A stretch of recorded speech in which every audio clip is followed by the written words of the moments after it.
Situé à 920 km à l'est de Papeete, se trouve l'atoll de Hao. Depuis l'arrêt du centre d'expérimentation du Pacifique et le départ des militaires, une grande partie de la population est retournée vers le secteur primaire, la pêche et la copraculture. Depuis quelques jours, la nouvelle a fait le tour du village. Le prix du kilo de copra est revalorisé à compter d'aujourd'hui. C'est beaucoup mieux parce que, vous savez, aujourd'hui, c'est très dur la vie, surtout pour les îles. Nous avons beaucoup de dépenses, surtout avec les montées de l'essence actuellement.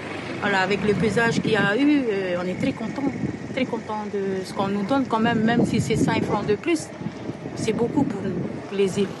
Pour Teina Mareura, ancien maire de Rongiroa et fervent défenseur des intérêts des populations des archipels éloignés, cette revalorisation du prix du copra est légitime au vu du contexte économique actuel.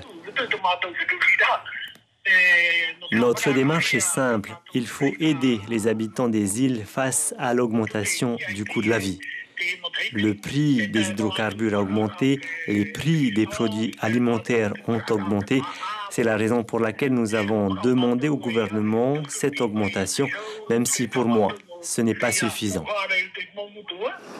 Depuis 2018, la production de copra a chuté de 30% sur l'ensemble du territoire. Mais selon le directeur de l'huilerie de Tahiti, les chiffres remontent depuis l'an dernier et l'augmentation du prix du copra décidée par le Conseil des ministres n'aura aucun impact sur les comptes de l'entreprise. En effet, chaque année, le pays attribue en moyenne 2,2 milliards de francs de subventions à cette filière dite prioritaire. Ça ne change rien véritablement pour l'huilerie de Tahiti, donc c'est vrai que cette demande d'augmentation du prix du copra venait de certains élus de l'Assemblée, essentiellement des îles. Est-ce que cette augmentation est justifiée selon vous ? Je pense que oui. Il faut voir que le coût de la vie a augmenté sur les 10 dernières années et ça va faire presque 12 ans que le prix du copra n'a pas été augmenté. Et donc cette augmentation de 5 francs, je pense, est complètement justifiée. Exporté de manière quasi exclusive vers une raffinerie installée à Dunkerque, entre 6 000 et 8 000 tonnes d'huile brute de coco sont produites dans cette usine de Motuuta.